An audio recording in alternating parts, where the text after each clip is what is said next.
Un millionnaire est rentré chez lui à l'improviste et est resté figé en voyant ce que l'éboueur faisait avec sa mère. Le moteur de la Mercedes rendit l'âme dans l'allée, mais Adrian était incapable de bouger. À travers la fenêtre du salon, il les vit, les mains burinées du ramasseur d'ordures enroulées autour de la taille de sa mère, ses cheveux argentés tombant en cascade alors qu'elle s'appuyait contre lui, tous deux haletants comme s'ils luttaient depuis plusieurs minutes. Son sang se glaça. La scène s'imprima dans sa rétine. Cet inconnu, cet ouvrier en salopette sale, tenant sa mère de 73 ans dans ce qui ressemblait à une étreinte intime. Je m'appelle Adrian Blackwell, et jusqu'à il y a 3 secondes, je pensais savoir exactement qui j'étais. Le fils qui avait bâti un empire à partir de rien. L'homme qui avait installé sa mère dans cette propriété d'1 million de dollars pour lui offrir les années dorées qu'elle méritait. Le protecteur qui avait juré que personne ne profiterait plus jamais d'elle. À présent, je voyais tout ce en quoi je croyais s'effondrer à travers une fenêtre. Le camion poubelle était à l'arrêt dans la rue, son moteur grondant comme le tonnerre. Mais à l'intérieur de cette maison, le temps s'était arrêté. L'homme, peut-être 40 ou 50 ans, le visage caché par l'angle, tenait ma mère comme si elle était en verre. Ses mains agrippaient ses épaules, son corps se pressait contre le sien pour trouver un soutien. Ma mère, qui m'avait élevé seule après le départ de mon père. Qui avait travaillé 2 fois plus au restaurant pour que je puisse avoir des vêtements pour aller à l'école. Qui n'avait jamais rien demandé d'autre que ma réussite et mon bonheur. Et c'est ainsi que je la retrouve. Je frappai le volant du poing. Le klaxon retentit une fois, aigu et furieux, mais ils ne l'entendirent pas. Ils étaient trop concentrés l'un sur l'autre, trop perdus dans ce qui se passait. J'avais pris un vol en provenance de Singapour avec 12 heures d'avance. La fusion pouvait attendre. Je voulais lui faire une surprise, peut-être l'emmener dîner, l'entendre rire comme avant que l'âge ne commence à lui voler son esprit. Au lieu de cela, j'étais témoin de ce qui semblait être la trahison ultime. Les bras de l'éboueur se resserrèrent autour de sa taille. Elle dit quelque chose, ses lèvres se rapprochant de son oreille. Il acquiesça, le visage sérieux, concentré. Puis, lentement, prudemment, il a commencé à la diriger vers le canapé. Ma main a trouvé la poignée de la porte. Tous les muscles de mon corps se sont tendus comme un ressort prêt à se rompre. Dans 30 secondes, je franchirai cette porte d'entrée pour exiger des réponses. Dans 30 secondes, cet inconnu apprendrait ce qui arrive quand on s'en prend à Eleanor Blackwell. Mais quelque chose m'a fait hésiter. Quelque chose dans sa façon de bouger. Il n'était ni pressé, ni coupable, mais délibéré. Protecteur, même. Si vous suivez cette histoire et que vous vous demandez ce que vous feriez à ma place, assurez-vous d'être abonné, car ce que j'ai découvert ensuite a changé tout ce que je pensais savoir sur la loyauté, la dignité et les personnes en qui nous avons confiance. L'éboueur soulevait maintenant ma mère, ses mouvements étaient prudents et mesurés. Et alors que j'étais assis là, le moteur ronronnant dans le silence, j'ai réalisé que j'étais sur le point de faire un choix qui allait soit détruire un homme innocent, ou révéler une vérité qui bouleverserait complètement mon monde. J'ai poussé la portière de la voiture. Le gravier crissait sous mes chaussures en cuir italien tandis que je me dirigeais vers la maison, mon esprit passant en revue 1000 scénarios, tous plus terribles les uns que les autres. Depuis combien de temps cela durait-il? Le payait-elle? La menaçait-il? La porte d'entrée n'était pas verrouillée, autre signe alarmant. Maman verrouillait toujours cette porte. Toujours. Je suis entré, mais pas étouffé par le tapis perçant qu'elle avait insisté pour garder de notre ancien appartement. Le seul souvenir de nos humbles débuts dans ce palais que j'avais construit pour son confort. Respirez, Madame Blackwell. Comme nous l'avons pratiqué. Sa voix résonnait dans le couloir, basse et régulière. Ce n'était pas la voix d'un prédateur. Ce n'était pas le ton auquel je m'attendais. Je me suis figé. Pratiquer? Je ne peux pas. Mes jambes ne veulent pas. La voix de maman se brisa, et quelque chose se tordit dans ma poitrine. Elle semblait épuisée. Désespérée. Si, elles le peuvent. Faites-moi confiance. Nous l'avons déjà fait. C'était encore l'éboueur, patient comme un professeur. Souvenez-vous de ce que le médecin a dit. À petits pas. Votre fils revient bientôt, et vous voulez lui faire la surprise, n'est-ce pas? Mon fils revient bientôt. Ces mots m'ont frappé comme un coup physique. Ils avaient planifié tout cela en fonction de mon emploi du temps. En fonction de mon absence. Je me suis approché, restant dans l'ombre du couloir. À travers l'interstice de la porte, je pouvais maintenant les voir clairement.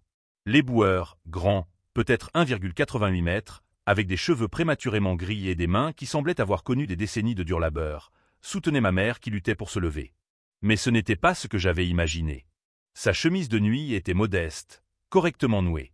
Ses mains étaient positionnées comme celles de quelqu'un qui savait exactement comment aider quelqu'un à marcher. Et sur la table basse à côté d'eux se trouvait quelque chose qui m'a glacé le sang. Des instructions de kinésithérapie. Un déambulateur. Des boîtes de médicaments. « Depuis combien de temps est-ce que vous êtes tombé ?» demanda-t-il en ajustant sa prise alors qu'elle vacillait. « 8 semaines, murmura maman. Adriane ne le sait pas. Je leur ai fait promettre de ne pas lui dire. Il était en plein milieu de cette affaire à Singapour, et mes genoux faillirent se dérober sous moi. 8 semaines? Elle était blessée depuis 8 semaines, et je n'en avais aucune idée? Il vous aime, Madame Blackwell. Il voudrait savoir. Il mettrait toute sa vie entre parenthèses. Il annulerait tout. Il me surveillerait comme si j'étais en cristal. » Sa voix se brisa. Je voulais juste pouvoir remarcher avant son retour. Je voulais qu'il voie sa mère debout, forte, et non une vieille femme brisée, incapable d'aller aux toilettes toute seule. L'éboueur, non, pas seulement un éboueur, réalisai-je, changea de position, prenant davantage son poids. Vous n'êtes pas brisé. Vous êtes en train de guérir. Il y a une différence. C'est alors que je remarquai sa chemise. Sous sa veste sale, un polo avec le logo d'un centre médical. Service de kinésithérapie. Ma vision se brouilla. La rage que j'avais ressentie pendant les 5 dernières minutes se transforma en quelque chose de complètement différent. De la honte. De la confusion. La prise de conscience grandissante que je m'étais trompé sur tout. Encore un pas, m'encouragea-t-il. Pensez à son visage quand il vous verra marcher vers lui pour le saluer. Maman rit à travers ses larmes. Il a toujours été dramatique. Vous vous souvenez quand il avait 12 ans et qu'il s'est cassé le bras? Il a fait comme si c'était la fin du monde jusqu'à ce que je l'embrasse pour le réconforter. Certaines choses ne changent jamais. Les fils ont toujours besoin que leur mère aille bien. Je me suis adossé contre le mur, le cœur battant à tout rompre. Ce n'était pas une liaison. Ce n'était pas de l'exploitation. C'était tout autre chose. Mais si cet homme était un thérapeute légitime, pourquoi était-il là en tenue de travail? Pourquoi venait-il pendant les heures de ramassage des ordures? Et pourquoi ma mère ressentait-elle le besoin de cacher son état à la seule personne qui remuerait ciel et terre pour l'aider? Les questions se multipliaient, chacune révélant à quel point je connaissais peu la vie quotidienne de ma mère. Ses peurs. Les efforts qu'elle déployait pour protéger mon bonheur au détriment de sa propre honnêteté.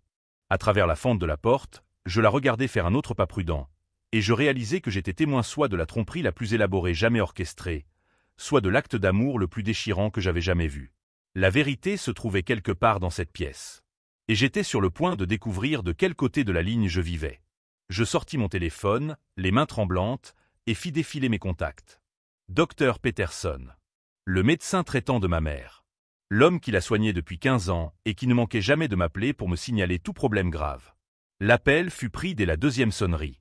Adriane, tu ne devrais pas être à Singapour? Dr Peterson. J'ai besoin de savoir ce qui s'est passé lors de la chute de ma mère, il y a 8 semaines. Un silence pesant s'est installé au bout du fil. Puis, un profond soupir. Elle m'a fait promettre, mon garçon. Elle m'a dit que tu abandonnerais tout et que tu ferais échouer la plus grosse affaire de ta carrière. Elle avait peur que tu la considères comme un fardeau. Ces mots m'ont frappé comme des coups physiques. C'était grave. Fracture de la hanche. Contusion sévère. À son âge, la guérison est compliquée. Elle avait besoin d'une rééducation intensive, mais l'assurance ne couvre qu'une partie des frais et les listes d'attente dans les bons établissements sont longues de plusieurs mois. L'argent n'est pas un problème. Tu le sais bien. Ce n'était pas une question d'argent, Adriane. C'était une question de fierté. Elle ne voulait pas que tu la voies brisée. Depuis l'embrasure de la porte, j'observais l'homme, le thérapeute, qui guidait maman dans un autre pas prudent. Ses mouvements étaient professionnels, expérimentés. Ce n'était pas sa première fois ici. Qui est-il? Murmurai-je au téléphone. Marcus Chen, ancien chef du service de rééducation au Métropolitan Général. Il a perdu son poste lorsque son département a été supprimé à cause de coupes budgétaires. Il travaille dans l'entretien et l'assainissement pour payer ses factures tout en restant à jour dans ses certifications. Les pièces du puzzle que j'avais résolues à l'envers se mirent en place. C'est lui qui la soigne, bénévolement. Elle l'a rencontré alors qu'il ramassait les ordures devant le cabinet de son médecin. Il l'a entendu pleurer parce qu'elle n'avait pas les moyens de se payer une thérapie privée. Il lui a proposé son aide. Ma poitrine s'est serrée. Un homme qui avait tout perdu offrait gratuitement son expertise. À ma mère. Une inconnue qui ne représentait rien pour lui, si ce n'est une autre personne dans le besoin. Depuis combien de temps cela dure-t-il? 6 semaines. Il passe tous les mardis et vendredis pendant sa tournée. Il utilise sa pause déjeuner. Elle a fait des progrès remarquables, Adriane. Remarquables. Je mis fin à l'appel et ressortis, l'esprit en ébullition. Toutes mes suppositions, toutes les pensées de colère que j'avais nourries au cours des 20 dernières minutes s'effondrèrent sous le poids de cette nouvelle réalité. Mais des questions subsistaient. Pourquoi maman avait-elle gardé le secret? Pourquoi le docteur Peterson n'avait-il pas insisté davantage pour m'en parler? Et pourquoi ce Marcus Chen risquait-il son emploi actuel pour aider des personnes qu'il connaissait à peine? Je fis le tour de la pièce jusqu'à la fenêtre de la cuisine, d'où je pouvais mieux les voir. Maman riait maintenant, riait vraiment, alors qu'elle réussissait à faire 3 pas consécutifs sans son déambulateur. Je n'avais pas vu une telle joie sur son visage depuis le départ de papa. Depuis qu'elle avait passé des décennies à tout sacrifier pour ma réussite. Marcus applaudit lentement, son visage buriné marqué par une fierté sincère. « Madame Blackwell, votre fils va perdre la tête quand il verra ça. S'il voit ça, corrigea-t-elle en se rassoyant. Je ne suis toujours pas sûr de pouvoir continuer quand il regardera. Vous savez comment il est. Tout intense et protecteur. Ce n'est peut-être pas une si mauvaise chose. Peut-être qu'être protégé n'est pas la même chose qu'être pris en pitié. » Le sourire de maman s'est effacé. Vous ne comprenez pas. Adrian a bâti cet empire parce qu'il m'a vu lutter. Chaque succès qu'il a remporté a été motivé par le désir de s'assurer que je n'ai plus jamais à m'inquiéter. S'il me voit comme ça, il verra sa mère se battre. Il y a une différence entre être pris en charge et être abandonné. Je serrai le cadre de la fenêtre jusqu'à ce que mes jointures blanchissent. Elle me protégeait. De sa douleur, de sa vulnérabilité, du rappel que le temps volait la femme qui avait été tout mon univers pendant les 18 premières années de ma vie. Et cet inconnu, cet homme qui avait perdu sa carrière, qui occupait des emplois inférieurs à ses qualifications, qui avait toutes les raisons d'être amer envers la vie, lui offrait quelque chose que je n'avais jamais pensé lui offrir. De l'espoir. De la dignité. La chance de me surprendre au lieu de me décevoir. Mon téléphone vibra. Un SMS de mon assistant, l'accord avec Singapour est approuvé. On fait la fête? Je fixai le message, puis la scène à travers la fenêtre.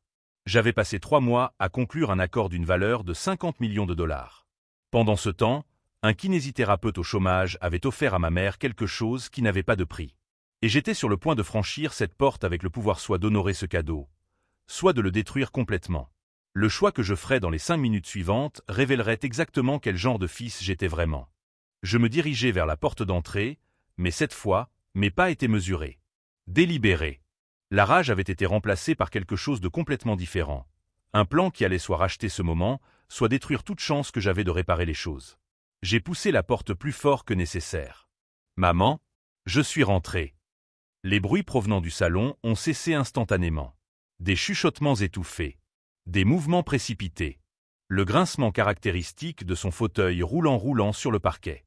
Je pouvais entendre les bottes de travail de Marcus sur le parquet, rapides et nerveuses.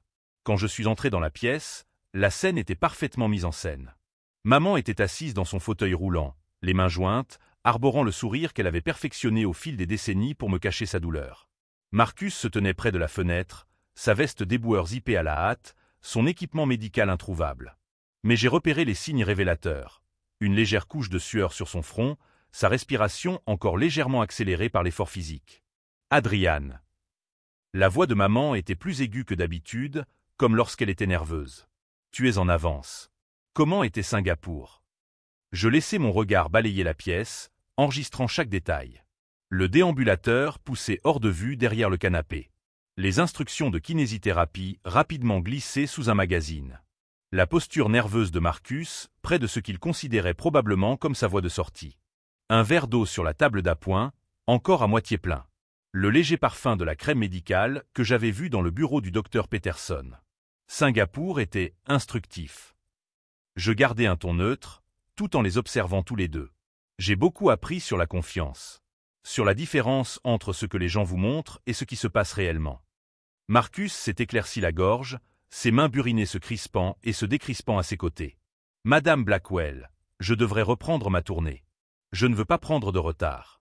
En fait, ai-je dit en m'interposant entre lui et la porte, je pense que nous devons parler. » Le visage de maman a pâli. Ses mains agrippaient les accoudoirs du fauteuil roulant si fort que ses jointures blanchissaient. Marcus serra les mâchoires, ses épaules se raidissant comme celles d'un homme qui se prépare à un combat qu'il s'est perdu d'avance. « Monsieur, S'il y a eu un malentendu. Commença Marcus. Adrian, s'il te plaît. L'interrompit maman, la voix brisée. 8 semaines. Je laissai les mots flotter dans l'air comme une accusation. 8 semaines que tu me mens. Marcus s'avança, s'interposant entre ma mère et moi dans un geste protecteur. Sa voix était calme malgré les circonstances, mais je pouvais voir ses mains trembler légèrement. Ne blâmez pas votre mère. Si vous êtes en colère contre quelqu'un, soyez en colère contre moi. C'est moi qui ai suggéré de garder cela secret. Oh, je suis en colère. Je m'approchai, observant sa réaction. Il ne recula pas, ne détourna pas le regard. Je suis en colère parce que ma mère a estimé qu'elle ne pouvait pas me faire confiance pour me dire la vérité. Je suis en colère parce qu'elle a souffert pendant que je concluais des contrats dans des salles de réunion à l'autre bout du monde. Mon fils. Maman s'avança sur son fauteuil roulant et tendit la main vers moi. Mais surtout, poursuivis-je en élevant la voix avec une intensité calculée, je suis en colère parce que j'étais trop aveugle pour voir ce qui se trouvait juste devant moi. Je plongeai la main dans la poche de ma veste et sortis mon téléphone, composant rapidement un numéro que je connaissais par cœur. Marcus se raidit, s'attendant probablement à ce que j'appelle la sécurité ou la police. Dr Peterson, Adrian Blackwell. J'ai besoin que vous me recommandiez le meilleur centre de kinésithérapie privé de la ville. L'argent n'est pas un problème. Je veux ce qu'il y a de mieux. Marcus et maman échangèrent un regard, la confusion remplaçant la peur. Maman ouvrit légèrement la bouche, des questions se formant sur ses lèvres. En fait, annulez ça. Je mis fin à l'appel et regardai Marcus droit dans les yeux, observant ses yeux bruns s'écarquiller d'incertitude. J'ai une meilleure idée. La pièce devint silencieuse. J'entendais le camion poubelle tourner au ralenti dehors, son moteur diesel grondant comme un orage lointain. Quelque part dans la maison, l'horloge de grand-père égrenait les secondes qui semblaient durer des heures. Marcus Chen, ancien chef du service de rééducation au Métropolitan Général. Vous travaillez actuellement dans le secteur de l'assainissement pour rester à jour dans vos certifications tout en aidant gratuitement des patients comme ma mère. Je vis son sang-froid se fissurer, le vis réaliser que sa couverture était complètement compromise. Pensiez-vous vraiment que je ne m'en rendrais pas compte? Sa voix était rauque. Je peux vous expliquer. Expliquer quoi? Que vous avez utilisé vos pauses déjeuner pour donner à ma mère des séances de kinésithérapie de classe mondiale. Que vous l'avez aidée à progresser davantage en 6 semaines qu'elle n'aurait pu le faire en plusieurs mois de traitement traditionnel. Je ressortis mon téléphone et fis défiler les notes que j'avais prises pendant mon appel avec le Dr Peterson. Que vous avez fait cela tout en occupant un emploi qui vous rapporte une fraction de ce que vous valez. Les yeux de maman se remplirent de larmes, sa voix n'était plus qu'un murmure. Adrian, je voulais juste pouvoir remarcher avant ton retour à la maison.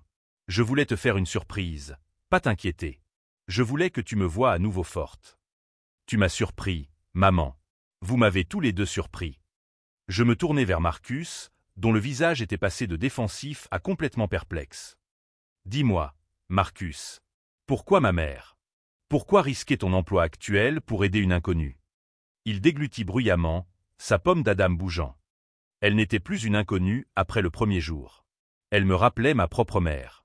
La façon dont elle essayait de cacher sa douleur, d'être forte pour tout le monde. Je ne pouvais pas simplement m'en aller. Et tu fais ça depuis 6 semaines. Tous les mardis et vendredis. Sans jamais demander d'argent. Une rémunération. Marcus secoua la tête. Monsieur, la voir faire ses premiers pas à nouveau, c'est une rémunération suffisante. J'étudiai son visage, à la recherche d'un signe de tromperie, d'un indice laissant penser qu'il s'agissait d'une arnaque élaborée. Mais tout ce que je vis, c'était de l'épuisement, une attention sincère et une intégrité qui ne pouvaient être feintes. J'ai une proposition à vous faire. Je vis son corps tout entier se raidir. Je vais ouvrir un centre de rééducation privé. Équipement de pointe, budget illimité, prise en charge des patients quelle que soit leur capacité à payer. J'ai besoin de quelqu'un pour le diriger. Quelqu'un qui comprenne que la guérison n'est pas seulement une question d'argent. Marcus me regarda comme si je parlais une langue étrangère. Il ouvrit et ferma la bouche 2 fois avant de pouvoir émettre le moindre son. Quoi? Le poste est assorti d'un salaire qui reflète votre valeur réelle. 200 000 $ par an pour commencer, tous les avantages sociaux, un plan de retraite et une participation au capital de l'établissement. Et la satisfaction de savoir que vous n'aurez plus jamais à choisir entre aider les gens et payer vos factures. Maman eut le souffle coupé et porta la main à sa poitrine. Marcus trébucha en arrière et se rattrapa au cadre de la fenêtre. Mais pourquoi? demanda Marcus d'une voix à peine audible. Vous pensiez, quand vous êtes entré ici, vous pensiez qu'il s'était passé quelque chose de terrible. Je me suis trompé. Et quand je me trompe, je rectifie le tir. Je sortis une carte de visite de mon portefeuille. Voici le numéro de mon avocat. Appelez-le demain. Nous rédigerons les contrats dans la semaine. Si vous avez suivi cette histoire et que vous vous demandez comment une seule décision peut changer plusieurs vies à jamais, cliquez sur le bouton s'abonner. Car ce qui s'est passé ensuite a prouvé que parfois, la justice la plus puissante ne vient pas de la punition, mais de la reconnaissance. Maman s'avança, les larmes coulant sur son visage. Marcus, il est sérieux. Quand Adrian prend une décision, les montagnes bougent. La réponse est oui, dit Marcus doucement, les yeux brillants. Mais seulement si votre mère accepte d'être ma première patiente officielle. Marché conclu. Je lui tendis la main. Mais j'ai une condition. Marcus hésita, se demandant probablement quelle était la contrepartie. Laquelle?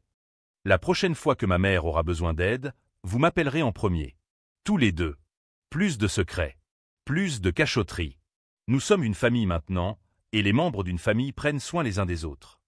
Alors que nous nous serrions la main, je sentis quelque chose changer dans la pièce. Pas seulement le pardon, mais aussi la compréhension. Je n'avais pas seulement trouvé un thérapeute pour ma mère. Je lui avais trouvé un ange gardien. Et peut-être, juste peut-être, avais-je trouvé un moyen de devenir le fils qu'elle méritait, au lieu du fils brillant qu'elle avait élevé. Mais la plus grande surprise était encore à venir, et elle allait changer tout ce que je pensais savoir sur le pouvoir des secondes chances. 3 mois plus tard, je me tenais dans le hall rutilant du centre de rééducation Shane Blackwell, regardant Marcus guider un jeune vétéran dans ses premiers pas avec ses nouvelles prothèses. La plaque sur la porte de son bureau indiquait « Dr Marcus Shane, directeur des soins aux patients », mais pour moi, il serait toujours l'homme qui m'avait appris que les héros ne portent pas toujours des capes, mais parfois des uniformes d'éboueurs et portent l'espoir dans leurs mains usées par le travail. Maman apparut à côté de moi, marchant vraiment, avec seulement une canne pour l'aider. Pas de fauteuil roulant. Pas de déambulateur. Juste Eleanor Blackwell, qui se déplaçait à nouveau dans le monde à sa guise, ses cheveux argentés captant la lumière de l'après-midi qui filtrait à travers les baies vitrées que j'avais insisté pour faire installer. La lumière naturelle guérit plus vite, avait dit Marcus, et j'avais appris à faire entièrement confiance à son instinct. Fier de ton investissement? Demanda-t-elle, les yeux pétillants de cette malice dont je me souvenais depuis mon enfance, lorsqu'elle me donnait en cachette des biscuits supplémentaires après le dîner. Fier de ma famille. Avais-je corrigé, car c'est ce que Marcus était devenu. Pas seulement un employé, mais le frère que je n'avais jamais eu, l'homme qui m'avait montré que la véritable richesse ne se mesure pas en portefeuille d'action ou en contrat d'acquisition, mais en larmes de joie lorsque quelqu'un fait ses premiers pas de manière autonome. Le centre avait déjà transformé plus de 300 vies, mais je connaissais désormais leurs histoires par cœur. Des vétérans comme Tommy Martinez, qui avait perdu ses 2 jambes en Afghanistan et s'entraînait désormais pour les Jeux paralympiques, son rire contagieux résonnant dans la piscine d'hydrothérapie. Des personnes âgées comme Madame Chen, sans lien de parenté avec Marcus, à qui on avait dit qu'elle ne remarcherait jamais après son AVC et qui donnait désormais des cours de salsa dans notre salle communautaire. Des enfants atteints de paralysie cérébrale, dont les parents avaient été invités à modérer leurs attentes, participaient désormais à des courses de relais dans le cadre de notre programme de sports adaptés. Mais la transformation la plus profonde s'était peut-être produite entre ces murs, dans les moments calmes où la dignité était restaurée, pas à pas. Tu sais ce qu'il y a de mieux. Maman s'est appuyée contre mon bras, savourant encore chaque instant de son indépendance. Il vient toujours à la maison tous les mardis et vendredis. Pour tes séances. Pour dîner. Elle sourit, le même sourire qui m'avait aidé à surmonter chaque genou écorché de mon enfance et chaque chagrin d'amour de mon adolescence. Il s'avère que lorsque tu traites les gens comme des membres de ta famille plutôt que comme des cas sociaux, de belles choses se produisent. La semaine dernière, il m'a appris à faire les boulettes de sa grand-mère.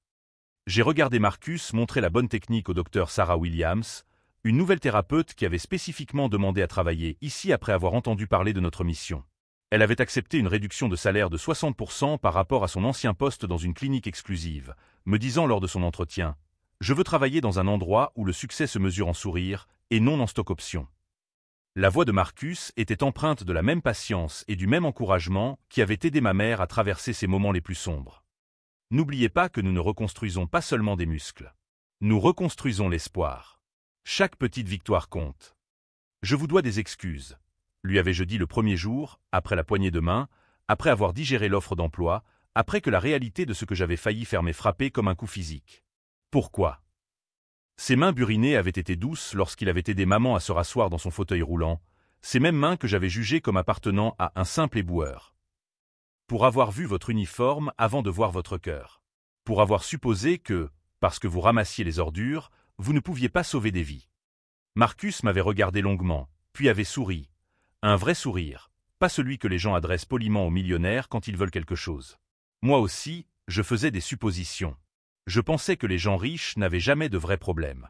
Je pensais que l'argent résolvait tout. Votre mère m'a appris que la douleur ne fait pas de distinction entre les comptes en banque. La compassion non plus.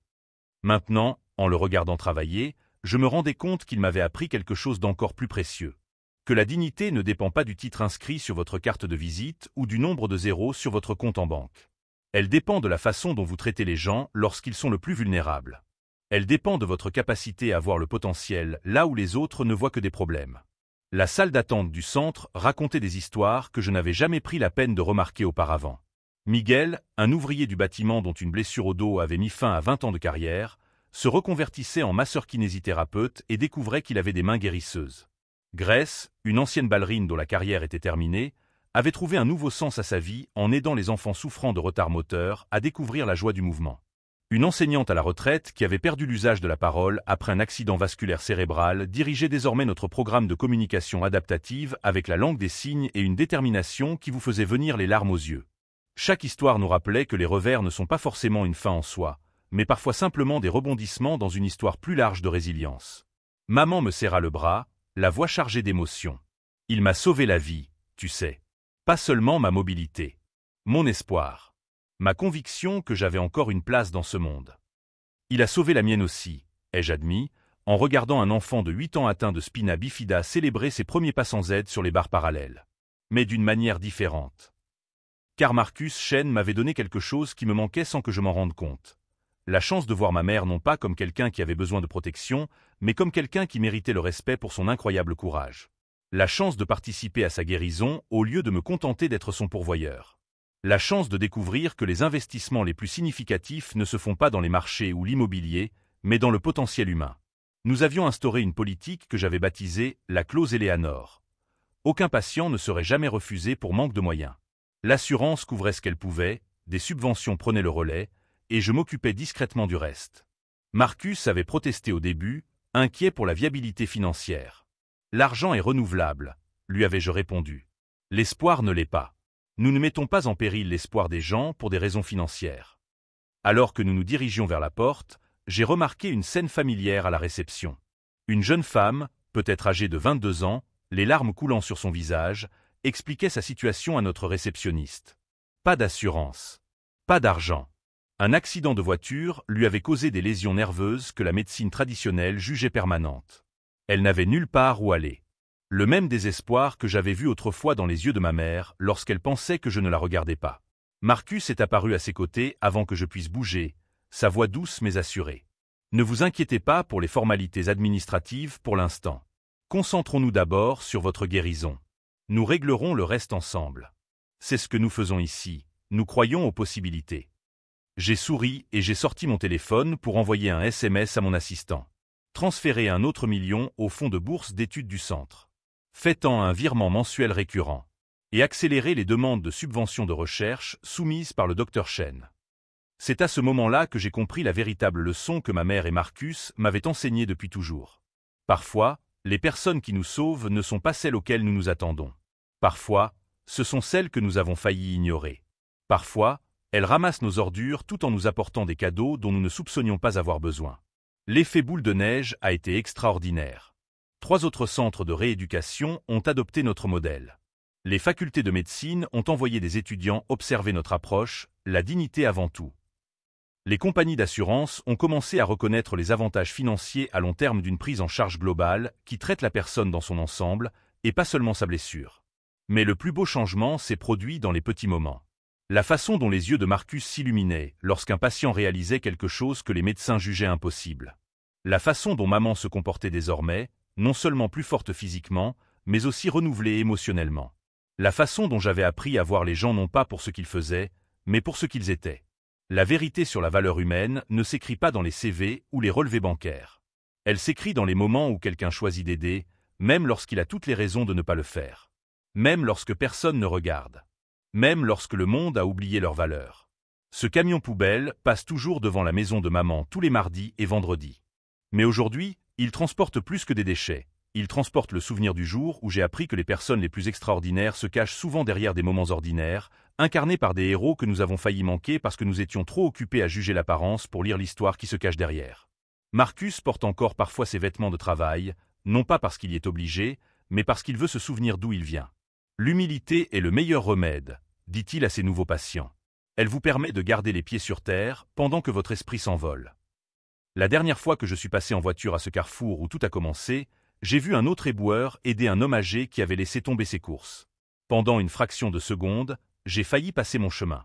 Puis je me suis garé, j'ai baissé ma vitre et je leur ai demandé s'ils avaient besoin d'aide.